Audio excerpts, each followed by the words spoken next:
Sobat Bintang, tahukah kalian lampu, TV, laptop, dan handphone kenapa bisa menyala? Kira-kira kenapa ya? Yuk kita cari tahu.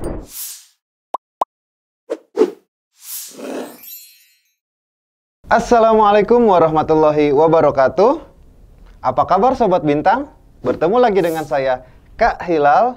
Kali ini kita akan mempelajari listrik arus searah atau listrik dinamis. Tentu Sobat Bintang sudah tidak asing kan dengan apa itu listrik? Dalam keseharian, kita tidak akan terlepas dari yang namanya listrik. Alat elektronik yang kalian pakai juga menggunakan listrik loh. Lalu, pengertian listrik itu sendiri apa ya Sobat Bintang? Nah, di SMP ataupun di MTS, kalian sudah mempelajari pengertian sederhana dari listrik, khususnya pengertian dari arus listrik, yakni aliran partikel-partikel bermuatan per satuan waktu. Kemudian, bagaimana arus listrik ini dapat mengalir? Nah, untuk mempelajarinya, yuk kita lihat animasi berikut ini. Sobat Bintang, untuk mengetahui arah dari aliran arus listrik, kita dapat membayangkan arus listrik sebagai aliran air. Coba bayangkan aliran air. Kalian pasti tahu bahwa air akan selalu mengalir dari tempat yang permukaannya lebih tinggi ke tempat yang permukaannya lebih rendah. Begitu juga dengan arus listrik yang mengalir dari tegangan yang lebih tinggi atau potensial positif ke tegangan yang lebih rendah atau potensial negatif. Oke, Sobat Bintang sudah tahu kan arah aliran dari arus listrik. Kemudian apa ya yang mengakibatkan arus listrik ini dapat mengalir? Oke, coba Sobat Bintang perhatikan kembali aliran air pada sebuah saluran. Air mengalir dari tempat yang lebih tinggi ke tempat yang lebih rendah. Harus ada tempat yang permukaannya lebih tinggi dan ada tempat yang permukaannya lebih rendah. Artinya, air baru akan mengalir jika ada perbedaan ketinggian. Sama halnya seperti air, ternyata arus listrik juga seperti itu. Arus listrik mengalir dari potensial lebih tinggi menuju potensial yang lebih rendah.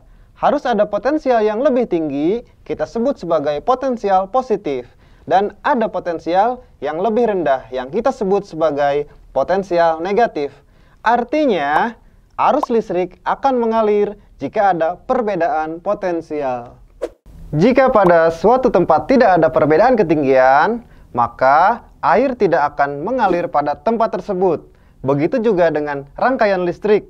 Jika pada suatu rangkaian listrik tidak ada beda potensial, maka arus listrik tidak akan mengalir pada rangkaian tersebut. Paham ya Sobat Bintang?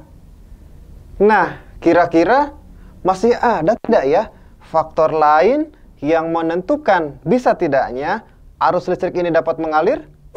Oke, coba Sobat Bintang bayangkan, mengapa air tidak dapat mengalir?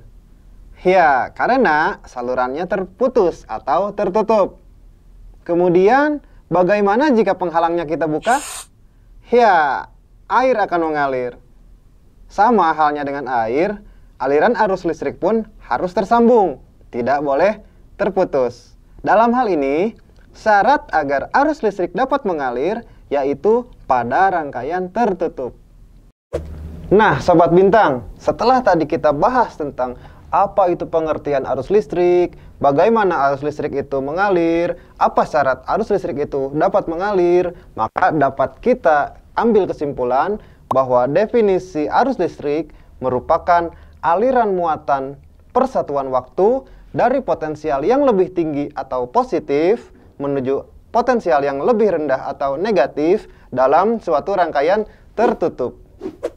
Secara matematis dapat kita tuliskan bahwa I sama dengan Q per T, dengan I merupakan kuat arus listrik yang satuannya ampere dan Q merupakan muatan listrik yang satuannya coulomb dan T merupakan waktu yang satuannya sekon atau detik.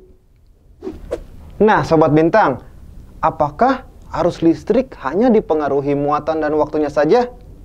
Penasaran? Wah, berarti Sobat Bintang harus tonton video berikutnya. Sampai jumpa Wassalamualaikum warahmatullahi wabarakatuh.